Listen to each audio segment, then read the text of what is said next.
ನೋಡ್ತಾ ಇದ್ದೀರಾ one India Kannada YouTube channel. ನಾನು ರಶ್ಮಿ. ಮತ್ತೆ ಬಿಎಸ್ವೈ ವರ್ಸಸ್ ಈಶ್ವರಪ್ಪ, ತುಮಕೂರಲ್ಲಿ ರಹಸ್ಯ ಸಭೆ.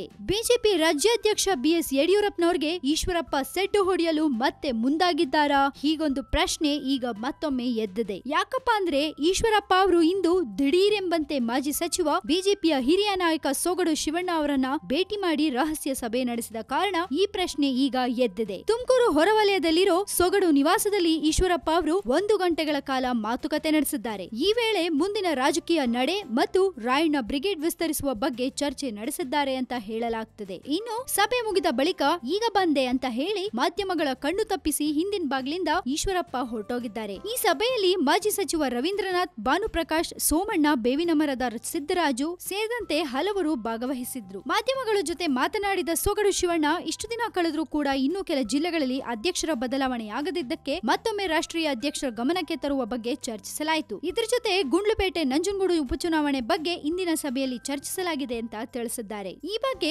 27ರಂದು ಬೆಂಗಳೂರಿನಲ್ಲಿ ಪಕ್ಷದ ಕಾರ್ಯಕರ್ತರ ಸಮಾವೇಶವನ್ನ ಹಮ್ಮಿಕೊಳ್ಳಲಾಗಿದ್ದು, ಇದರಲ್ಲಿ ಭಾಗವಹಿಸುವ ಬಗ್ಗೆ ಚರ್ಚಿಸಿದ್ದಾರೆ. ಸಮಾವೇಶದಲ್ಲಿ ಬ್ರಿಗೇಡ್ ನ ಎಲ್ಲರೂ ಭಾಗವಹಿಸಲಿದ್ದಾರೆ ಅಂತ ತಿಳಿಸಿದ್ದಾರೆ. ಒಟ್ಟಿನಲ್ಲಿ ಮತ್ತೆ ಬಿಎಸ್ವೈ ವರ್ಸಸ್ ಈಶ್ವರಪ್ಪ ಕಾದಾಟ ಶುರುವಾಗಿದೆ. ಯಾರಿಗೂ ಹೇಳ್ದೆ ಈಶ್ವರಪ್ಪ ತುಮಕೂರಿನಲ್ಲಿ ಸೀಕ್ರೆಟ್ ಆಗಿ ಹೋಗಿ ಮೀಟಿಂಗ್ ಮಾಡ್ಕೊಂಡು ಬಂದಿದ್ದಾರೆ. ಏನ್ ವಿಷಯ ಅಂತ ನಿಜಕ್ಕೂ ಗೊತ್ತಿಲ್ಲ. ಸೊಗಡು ಶಿವಣ್ಣ ಅವರು ಹೇಳೋ ಪ್ರಕಾರ ಉಪಚುನಾವಣೆ ಬಗ್ಗೆ ಮಾತಾಡಿದೀವಿ ಅಂತ, ಆದ್ರೆ ಯಾವ್ದ್ ನಿಜ ಯಾವ್ದ್ ಸುಳ್ಳು ಅನ್ನೋದು ಗೊತ್ತಿಲ್ಲ. ನೋಡೋಣ ಇನ್ನು ಮುಂದಕ್ಕೆ ಏನೆಲ್ಲ ಆಗುತ್ತೆ ಅಂತ. ಸದ್ಯಕ್ಕೆ ಸುದ್ದಿ ಇಷ್ಟು. ಇನ್ನಷ್ಟು ಸುದ್ದಿಗಳಿಗೆ ನೀವು ಸಬ್ಸ್ಕ್ರೈಬ್ ಮಾಡಿ ನಮ್ಮ one India Kannada YouTube channel. And ನಿಮ್ಗೇನಾದ್ರೂ ಕಾಮೆಂಟ್ಸ್ ಇದ್ರೆ ಧಾರಾಳವಾಗಿ ಕಾಮೆಂಟ್ ಮಾಡಿ ಕಳಿಸಬಹುದು. ಹಾಗೆ ಈ ನಮ್ಮ ವಿಡಿಯೋನ ದಯವಿಟ್ಟು ಲೈಕ್ ಮಾಡಿ, ಶೇರ್ ಮಾಡಿ.